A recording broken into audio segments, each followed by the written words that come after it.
Bonjour, donc je suis Émilie Tarditi, je suis chef de service commercial à l'Institut océanographique Fondation Prince Albert Ier, plus précisément au musée océanographique à Monaco.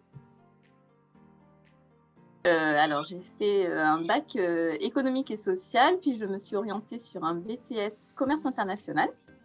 Et c'est ensuite à l'issue de celui-ci que j'ai rejoint l'IUP Tourisme, que j'ai suivi de manière complète jusqu'au Master 2 du tourisme. Donc pour la partie plus IUP, j'étais en option hôtellerie, donc j'ai fait des stages auprès de différents hôtels durant mon cursus. J'ai choisi l'option hôtellerie qui m'avait particulièrement attirée, même si je n'avais pas eu d'expérience précédente dans le milieu spécifique aux hôtels ou même à la restauration. Poste actuellement, donc j'organise déjà le plan d'action commercial, que ce soit donc pour les groupes avec des missions précises selon les différents segments, les différentes cibles. Et on gère aussi avec mon équipe toute la partie individuelle et les commandes sur le site internet, la billetterie en ligne très concrètement, qui prend une ampleur de plus en plus importante, d'autant plus dans le contexte sanitaire actuel qui incite à prévoir les visites, à anticiper et effectivement à passer commande au lieu de prendre directement le billet sur place. Je me suis orientée vers l'IUP après mon BTS car je souhaitais continuer mes études. Et c'est vrai que de par sa formation vraiment généraliste qui incluait des matières telles que le droit, le management, qui permettait de continuer aussi les langues étrangères tout en ayant le côté professionnel et intégration dans le milieu actif avec les stages, ça a été pour moi le meilleur compromis. Bien sûr, c'est une formation qui prend tout son sens, qui effectivement s'adapte en plus aux évolutions de l'environnement culturel, touristique et même régional. Donc, c'est vrai que c'est une formation qui ouvre différentes portes, qui permet aussi, par exemple comme moi qui n'étais pas sûre vraiment des débouchés et de mon orientation, de pouvoir faire plusieurs expériences et de se décider ou tout simplement d'avoir des opportunités pour l'avenir.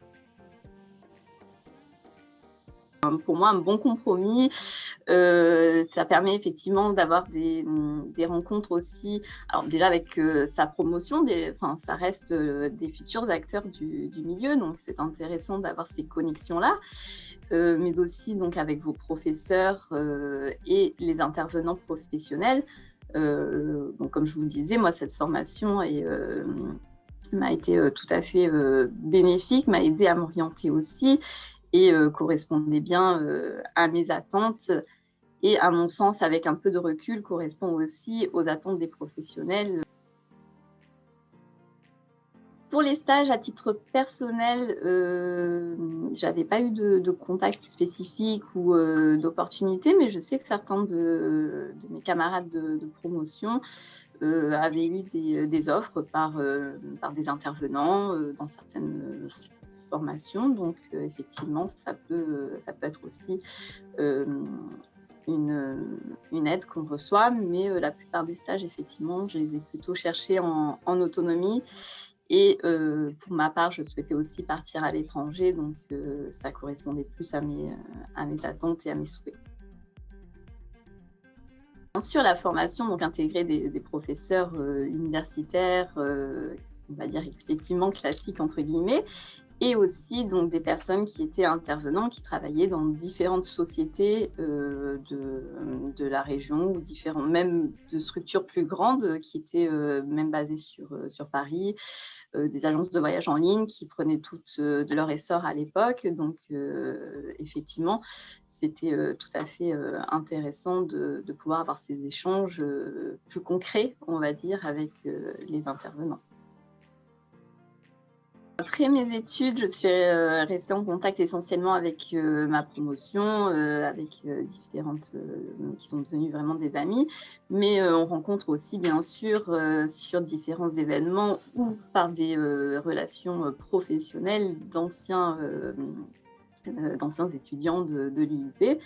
Et de mon souvenir, j'ai au moins, 3 de mes camarades qui sont intervenus en tant que professeurs, professionnels auprès, des différentes, sessions. Le tourisme, évolue sans cesse, mais effectivement, la part du digital prend toute sa place. On le voit au quotidien, de plus en plus. Et quelle que soit la structure, l'entreprise ou le secteur d'activité, on ressent, ce besoin, de se tourner vers les outils digitaux, de trouver des nouveaux modes de relation avec la clientèle.